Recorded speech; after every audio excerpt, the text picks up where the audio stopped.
যদি কোনো ব্যক্তি আমাকে দুইটা জিনিসের গ্যারান্টি দেয় আমি তাকে জান্নাতের গ্যারান্টি দিব। কয়টা?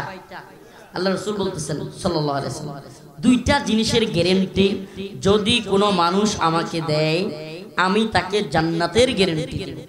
কি সেই দুইটা জিনিস? নাম্বার 1 লজ্জাস্থানের হেফাজত, নাম্বার 2 এই জিহ্বা জবানের হেফাজত। সুবহানাল্লাহ। এই দুইটা জিনিসের গ্যারান্টি, মানে জবান দিয়া মিথ্যা বলবো না, জবান দিয়া গীবত করব না, জবান দিয়া শিকায়াত করব না, জবান দিয়া অন্যকে গালি দিব না, অন্যকে কষ্ট দিব না, লজ্জাস্থান দিয়া জিনা করব না, ব্যভিচারের কাজে শরীক হব না। সুবহানাল্লাহ। তাইলে আল্লাহ রাসূল বলেন এই দুইটা জিনিসের গ্যারান্টি কোন মুমিন আমাকে দিলে আমি তাকে জান্নাতের গ্যারান্টি দেব। সুবহানাল্লাহ।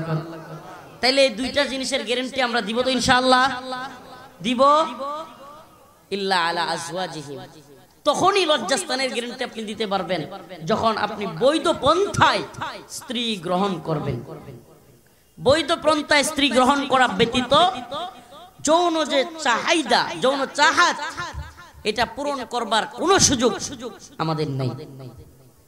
অতএব এটা পূরণ করতে হলে বৈধ পন্থায় স্ত্রী গ্রহণ করতেই হবে। অতএব আল্লাহ পাকের হুকুম ফানকিহু ফানকিহু, তোমরা বিয়ে করো, মা তাবা লাকুম মিনান নিসা, মেয়েদের থেকে যাকে পছন্দ হয়, মাসনা ওয়া সুলাসা ওয়া রুবা, 2 3 4। ওয়াইন খিফতুম আল্লা তাআদিলু, যদি ভয় হয় ফাওয়াহিদাতান, যে সমবিধান প্রতিষ্ঠা করতে পারবা না, সমবন্টন করতে পারবা না, তাইলে একটা নিয়ে ধারণ করো। কিন্তু বিয়েটা করা আল্লাহর পক্ষ থেকে আদেশ। ইয়া মাশারাশ শাবাব, রাসূল বলেন ইয়া মাশারাশ শাবাব মান ইসতাতা মিনকুমুল বাআ ফাল্যাতাযাওয়াজ, হে যুব সমাজ, আল্লাহর রাসূল বলেন অবস্থান তৈরি হওয়ার সাথে সাথে বিয়ে করো। মা বাবাদেরকে বলবো, যুবক যুবতী আমাদের ভাই বোনদেরকে সময় হওয়ার সাথে সাথে, বয়স হওয়ার সাথে সাথে বিয়ে দিয়ে দেন। এতে করে জিনা ব্যভিচার সমাজের মধ্যে কমে যাবে, রাষ্ট্রের মধ্যে কমে যাবে। আলহামদুলিল্লাহ। আর যদি আপনি জিনার পথকে সহজ করেন বিয়ে কঠিন হয়ে যাবে। জিনার পথকে সহজ করলে আমাদের রাষ্ট্রে নতুন সরকার একটা আমেরিকা এবং পশ্চিমাদের মতো আইন তৈরি করতে যাচ্ছে। গত 2 দিন আগে শুনলাম এই আইনটা এত সহজে তৈরি করতে দেওয়া হবে না। আইনটা খুবই ভয়ঙ্কর। আপনারা শুনছেন কিনা? কোন মেয়ে চাইলেই তার অনিচ্ছাকৃত যে সন্তান পেটে চলে আসবে সেটাকে হসপিটালে গিয়ে অপারেশনের মাধ্যমে ফেলে দিতে পারবে। নাউজুবিল্লাহ। মানে চাইলেই সে তার পেটের মধ্যে বিবাহিত হোক অবিবাহিত হোক, চাইলেই মেয়ে কি করতে পারবে? নাউজুবিল্লাহ। মানে খুনি বানায় দেওয়া। একটা সন্তান রেহেমে গর্ভে চলে আসার সাথে সাথে তাকে ফেলে দেওয়া বা তাকে মেরে ফেলা, এটাও একটা খুন। এটা কি? কিয়ামত দিবসে এমন অসংখ্য ডাক্তার নিজেদের আমলনামা হাতে নিয়ে দেখবে, হায় রে অনেকগুলো খুন লেখা, মার্ডার লেখা, বলবে হায় আল্লাহ, আমি তো জীবনে কোনোদিন মার্ডার করি নাই। এরাই খুনি যারা এই গর্ভের সন্তানকে হত্যা করেছে। ওই মা খুনি, ওই বাবাও খুনি। নাউজুবিল্লাহ। তাইলে এই যে বিধান, এই বিধান জিনাকে আরো প্রমোট করবে। কেন? যে এই যে অবৈধ রিলেশন, এখন তো চিন্তায় থাকে যুবক যুবতীরা যে কোনোভাবে যদি সন্তান চলে যায় সর্বনাশ কি হয়ে যাবে।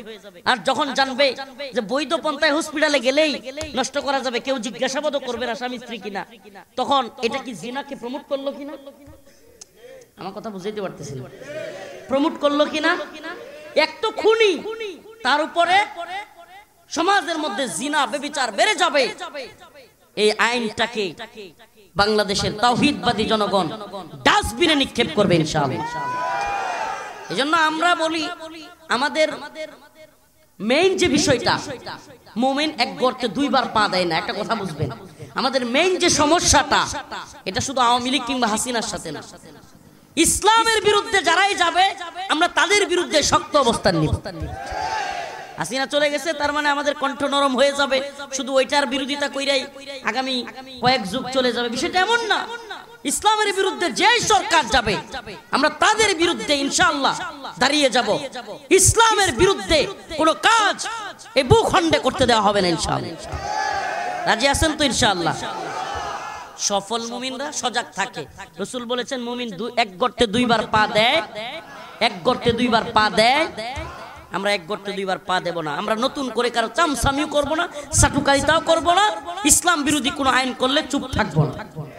আল্লাহ পাক আমাদের সবাইকে দ্বীনের পক্ষে অটল অবিচল থাকবার তৌফিক দান করেন। আরো জোরে বলেন আমিন।